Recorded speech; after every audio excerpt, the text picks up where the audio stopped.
for how long have you been coming to the book fair? I think the PASC was funded in 2003 and we must have showed up in 2004 in the book fair and been there since then. So I don't know, like many years, and it's getting better every year, more space, more people. So before there was less people than what we're seeing today? The space was smaller at the beginning and it grew on and on and on again. So now it's like, this big, huge event, like I think the biggest Anarchist Bookfair in North America, with like thousands of people showing up and a lot of people, this is a huge meeting point for a lot of people. Do you see this as something positive? Like, does it actually? Definitely, it's a great way to like be networking among struggles, know what other people are doing. So it's a really great moment to exchange on different politics, points of view. And, a lot of anarchists are coming, but a lot of non-anarchists are just people interested or curious about it.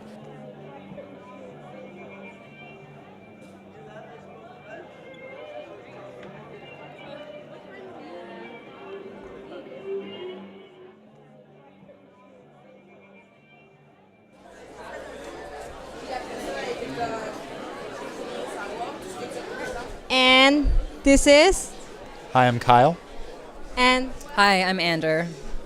Okay, so guys, can you tell us what this is exactly about? The drawing, as I see, it's done by a collective. So can you just talk about it? This work is by the Beehive Collective, and we're an all-volunteer collective of artists, activists, and educators. So we think of this work as cultural education. We are all volunteer. We don't get paid, but kind of continuing our metaphor of the Beehive, it's a live-work collective, so we have a space based in Machias, Maine. The way that we do get our funds is going and doing workshops in universities and community centers, and they're called picture lectures. So we'll take about an hour or 2 hours and go through the entire narrative, describing what each piece means, and there are different ways of doing a picture lecture. We can tailor it to younger people, where younger people can come up and start interpreting it themselves and ask their friends, what do you think this means, and then they'll create their own stories and impute those stories into the poster, which sometimes are rewritten in and then carried on to the next community. So we try to make it a collaborative and dialogical process, not just the typical regurgitating information that's in a text, but make the passing of information also a moment of producing information. This image took about 2 years to complete, with a number of people doing research in various different stages, from interviewing people on the ground who have experienced the destruction of mountaintop removal in coal mining in Appalachia, but also interviewing the miners and putting together a whole story about the history of mining.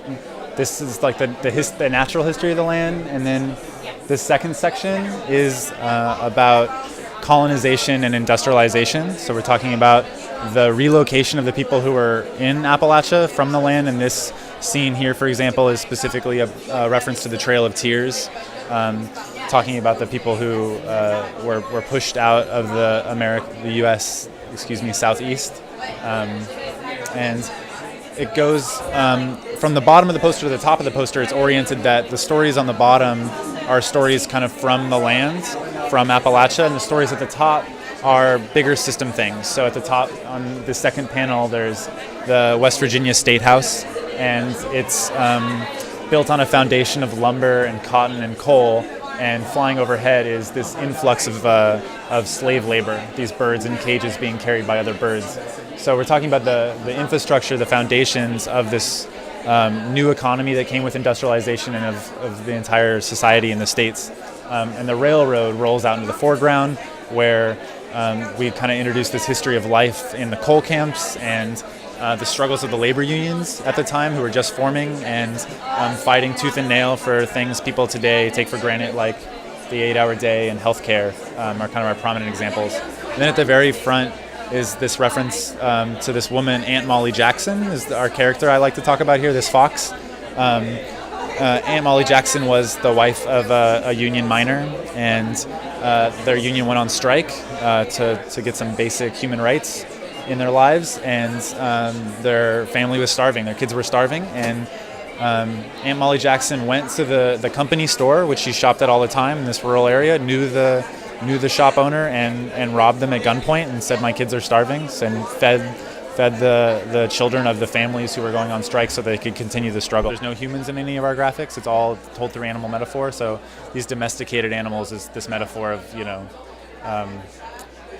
humans being wrangled into these roles of violence in the government. So these are, representations of the U.S. and the U.S. military who are a force of violence upon the indigenous people of the country to displace them from their land.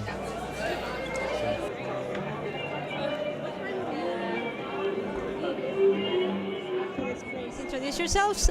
Sure. Hello, my name is Robert Ringham, and I'm the editor of New Escapologist magazine. We're a humour publication, principally, from England. We have writers and artists from all over the world, and the theme of our publication is escape. Okay. So that's it. It's people escaping all kinds of things, depending on whoever's writing the article. So it's kind of how to get out of doing what you really don't want to do. Yeah, so we're anti-work ethic. So we find that there's a trend through the latter half of the 20th century and into the 21st century where the most noble thing apparently is work and labour and careerism. But what we offer is actually an alternative to that, and that may be idling and laziness, and creative pursuits might be a viable alternative. So live creatively and maybe not so much chasing the money. It says new escapologist, right? Well, it's right here. So what does the word escapologist mean? Is it an actual word? Or? Well, an escapologist is a form of entertainer, also known as an escape artist. So actually Harry Houdini was the first escape artist. And now what he did, he was kind of a stage magician. He was like a conjurer. So he would put himself in a compromised situation. He'd be wearing handcuffs. He'd be inside, a crate, sometimes underwater. And he would escape from this theatrically. But what we do is we use that as a kind of a metaphor. So what a lot of people don't realize about Houdini, it wasn't just entertainment, it was also a kind of satire. So around the time that Houdini was doing his performances, it was a time of great technological and political change. And what he was doing, he was kind of articulating people's desire to want to escape from these new changes. So I feel like that's the kind of intellectual thinking that we're pulling into our project. So we're very light-hearted and humorous, but I think we also have a sincere message as well. And what made you come to the Anarchist Bookfair here in Montreal? This is the second time we've done it, actually. So the first time, I had been to it before, and I'm from Montreal. Rob's from England, and we came to Exposine in November, and that's a good, it's a nice way for us to meet people. And then the Anarchist Bookfair is different people that are kind of, I guess, they're more doing what the magazine's about. They're usually kind of more active in defining their own life, versus the people at Exposine who are kind of just more interested in small publications that don't necessarily deal with radical issues. So I guess, we we kind of are behind what people are doing here, and we hope that, they could kind of learn something from what we're offering. Awesome, guys. Thank you. The campaign we're currently having is called Targeting Canadian Profiteers, War Profiteers in Colombia. So it's basically targeting companies that are active, generating and taking benefits from the war, but also targeting the Canadian government policies, and not just this government, but the Canadian state as an imperialist state, and the work they've been doing in talking about development, but what they're actually doing is imposing a model of development, which is just making benefits for the same companies over again, which are a lot of times politics and companies are the same people. So this is one of the projects we're doing, dissemination of ideas here in the book fair. There's also several books and other things of critiques on international solidarity and how do we work with it. And right on the side we have the People's Commission Network table, which PASC has been part of in some events. So one of the main goal is to challenge national security agenda and one of the campaign is like denouncing CSS politics and helping people to understand their rights in front of CSS harassment. So we're giving out this booklet, what to do if CSS is knocking at the door. So this is another, the other side of a table. Il y en a vraiment pour tous les goûts. J'ai acheté un petit livre, un petit comic book, Sex After Baby. J'ai acheté aussi un genre de petit conte pour les enfants qui s'appelle Les aventures de Berlin, le désenchanteur. Il y avait aussi beaucoup de petits livres qu'on pouvait se procurer par contribution volontaire.